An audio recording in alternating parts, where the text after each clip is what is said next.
Yo, what's up guys, VTech here, and today I'm going to be showing y'all how to get your headphones from looking like that to looking like this. So without further ado, let's just get right into the video. Okay, so I bought these things on Amazon for about $16, and they're just some simple earphone replacements for the Beats Solo 2 and 3. So I got these because they come in many different colors, and they actually looked very high quality compared to the rest of the ones that were on Amazon. So that's why I chose these, and the fact that it came with instructions that looked very simple and easy to use compared to other ones.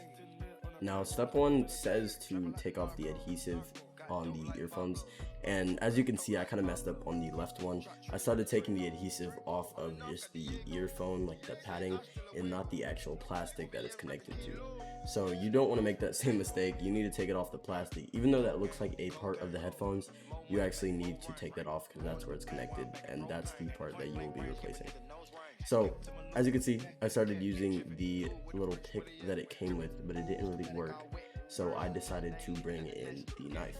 Now I know what you're thinking. You're just like, wow, he's using a knife for something that's electronic, and yeah, it's kind of sketch, but the knife actually does work a lot better, and I think it is safe to use a knife in this situation because there is nothing really too fragile in the headphones that can break.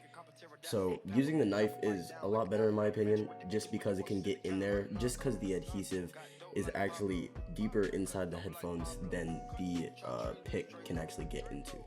So as you can see here, it took me a while, but you just have to slide the knife right through and it will go right through the adhesive with ease.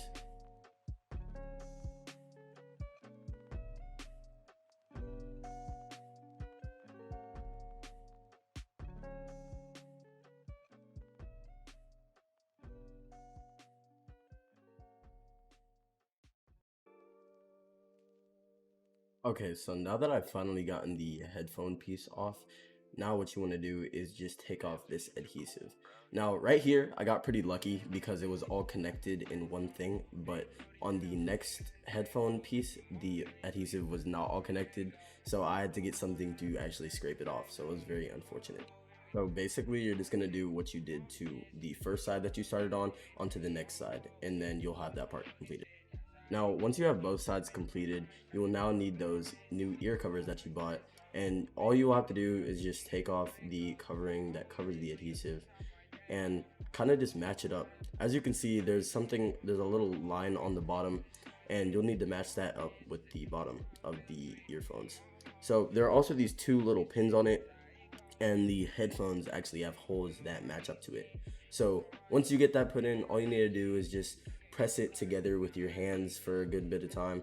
The instruction manual said to do it for 5 minutes, but I only did it for like a couple of seconds because I know I'm gonna have the headphones on my head, so it's just gonna press together over time eventually.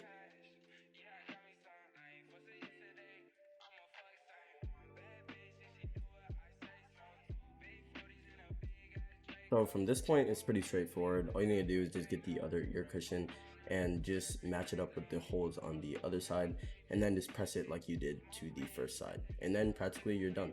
So if you enjoyed this video, make sure you like and subscribe, and leave a comment below if this was very helpful to you. Make sure to turn on those post notifications, and I'll catch y'all later. Peace out.